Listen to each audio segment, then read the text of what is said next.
I know it's going to pay off for me, for you, for the whole company. I distinctly remember you telling me not to Pressure worry. wasn't So just my I super's nature. and I didn't push for more money. I've been offered another job. You told me to be Positive positive. to the man is very important to the company. They're our main competitors on this thing. It was a business expense. Their bid, stuff they would never want us to because see. of that.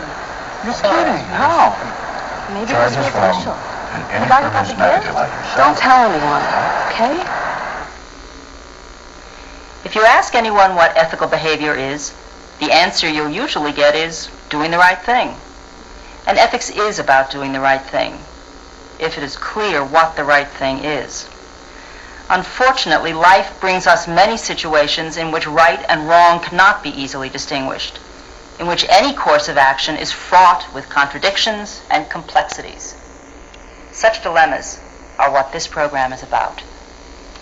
Now, most people associate business ethics with the kind of dramatic events the media cover, making millions from insider trading, endangering public health or safety as a result of cost-cutting measures. But those are the exceptions. In fact, ethical concerns are a part of everyday management. They are about relationships and responsibilities. And while they deal with right and wrong decisions and actions, they often involve factors in which the right and the wrong are not completely clear. Often we fail to recognize ethical dilemmas precisely because they are so common. In the next 30 minutes, you'll be seeing several dramatizations of ethical dilemmas. I'll be making brief comments about them, but I won't resolve them for you, and I won't give you directions about how you should resolve them.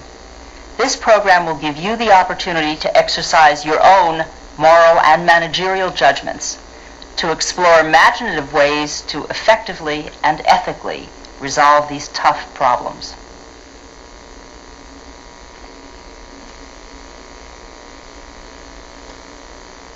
Hi.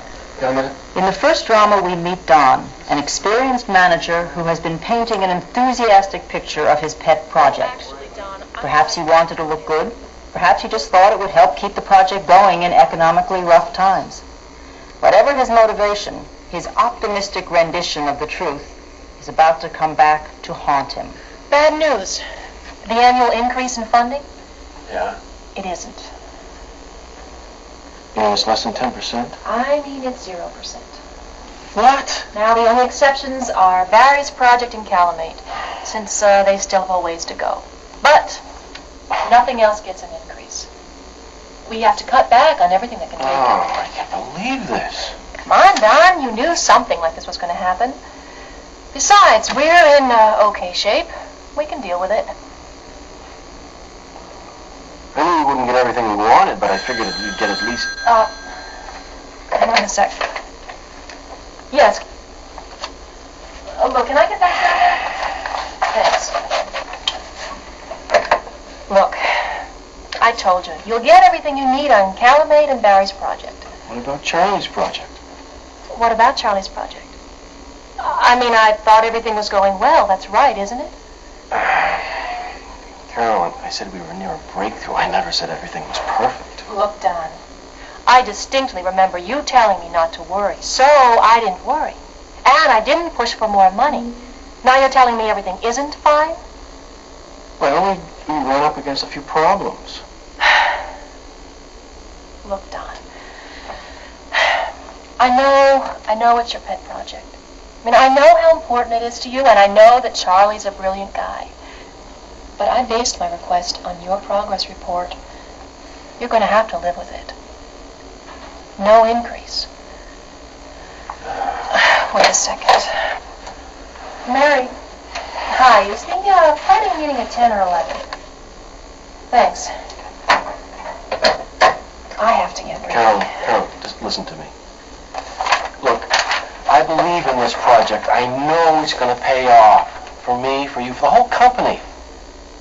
Do you know how many nights, how many weekends Charlie and I spent on this? Look, I'm sorry. Maybe I was a little over-optimistic, but... I'm sorry too, Don.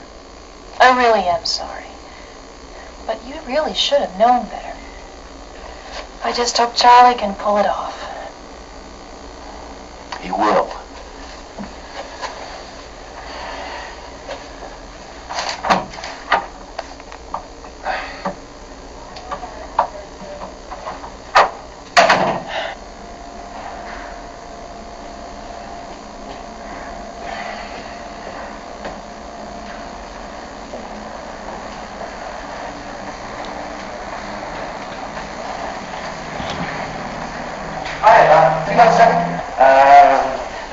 going? I'm on my way to a meeting. Well, it'll only take 5 minutes. Charlie, I'm late as it is. I really got to fly. It's important. Well, can it be tomorrow? No, it can't be tomorrow. It has to be today. In fact, it has to be right now. Well, let's go have a cup of coffee now.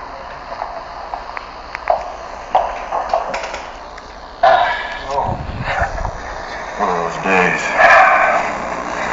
Remember when I asked you whether we were set for the year? Well, there was a reason.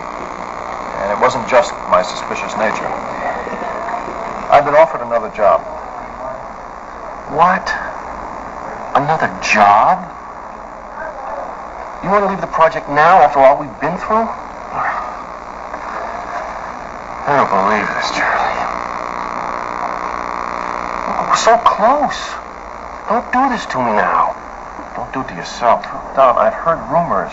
I've got to look out for myself. Rumors? What rumors? Cutbacks. Or at least a spending freeze. No increases. Look, we both know the project needs more money. And I, for one, do not want to be stuck holding the bag when we can't deliver. What's going to happen to me then?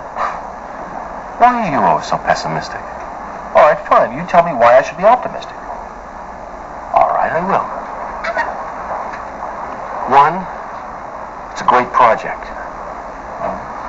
Two, I'm going to knock myself out to see that it happens.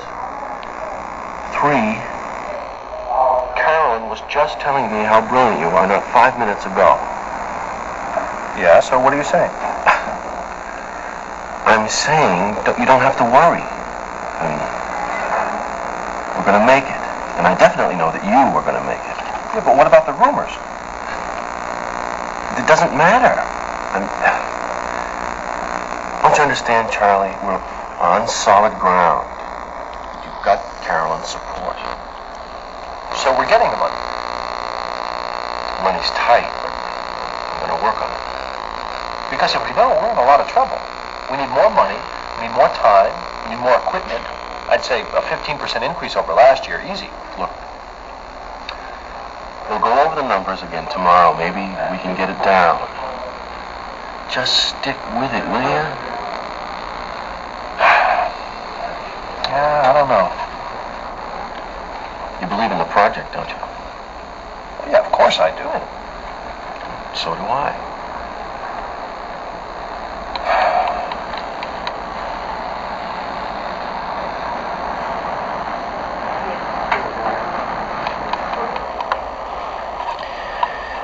Well, I really didn't want to leave anyway.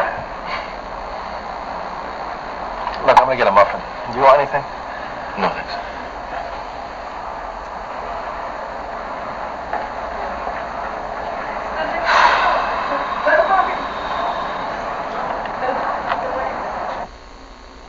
Is Don lying to Charlie?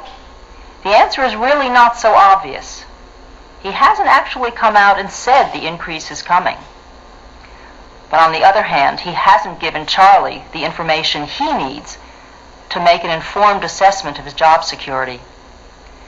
Some might say that Don is acting unethically by enticing Charlie to stay in a situation that may hold little promise of success. Others will say that Don's been a competent manager, keeping his key person on board while he maneuvers to keep the project viable. But perhaps the problem is Don's overall management style.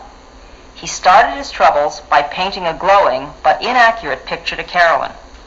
Now he's trying to save the project by continuing to mislead, by assuring Charlie that everything's going to be okay.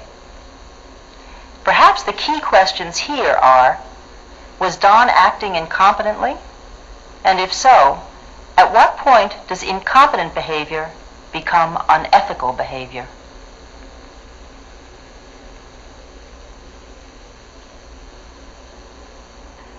For our next situation, let's look at a young manager who thinks he is seeing something unethical, but isn't really sure.